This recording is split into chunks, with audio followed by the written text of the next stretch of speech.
दोस्तों, क्या आप जानते हैं कि जहाज के टायर्स कभी नहीं फटते? या आप ये जानते हैं कि टाइम में एएम और पीएम का क्या मतलब होता है? अगर आप ये सब नहीं जानते तो फिर आज की इस वीडियो को पूरा देखें, क्योंकि इसी तरह के मजीद फैक्ट से पर्दा उठाने के लिए एक बार फिर से आपका दोस्त हम्माद आपकी खिदमत में हाजिर है और आप देख रहे हैं निमन पाकिस्तान। Fact number 1। दोस्तों, आप रोज टाइम देखते हैं, चाहे ऑफिस जाने के लिए या फिर कहीं भी। हम अपनी डिजिटल घड़ियों या मोबाइल में हमेशा टाइम एएम और पीएम में ही देखते हैं, और एक दिन के 24 घंटे इन्हीं 12 घंटों के एएम और पीएम में ही बटे होते हैं। लेकिन क्या आपने कभी ये सोचा कि एएम और पीएम का मतलब क्या है? दोस्तों, एएम का फुल फॉर्म होता है एंटी मेरिडियम और पीएम का फुल फॉर्म होता है पोस्ट मेरिडियम, और मुमकिन है कि आपने ये दोनों अल्फाज पहले कभी ना सुने हो।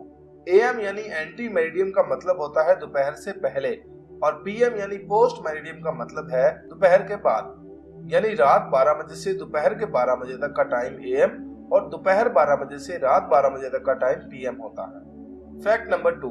दोस्तों, एक प्लेन का वजन कई हजार किलोग्राम होता है। आमतौर पर पैसेंजर्स के लिए जो जहाज इस्तेमाल होता है इसे बोइंग 737 कहा जाता है। इसका वेट 80,000 किलोग्राम से भी ज्यादा है, और लैंडिंग के वक्त इसकी स्पीड 250 से 300 किलोमीटर पर आवर तक होती है, और इतनी ज्यादा प्रेशर पड़ने पर भी इसके टायर्स नहीं फटते। दोस्तों, इन टायर्स को बनाने के लिए रबड़ के साथ साथ एल्यूमिनियम और स्टील को भी मिक्स किया जाता है, और इसमें आम टायर्स के मुकाबले में 10 गुना ज्यादा प्रेशर से हवा भरी जाती है ताकि ये ज्यादा से ज्यादा लोड को बर्दाश्त कर सके। और इसमें नॉर्मल हवा नहीं बल्कि नाइट्रोजन गैस भरी होती है। Fact number 3। आप ये हैरत अंगेज मंजर तो देख ही रहे होंगे। एक बिल्डिंग में जाती हुई इस ट्रेन का नजारा आपको चाइना के एक शहर चोंगचिंग में मिलेगा।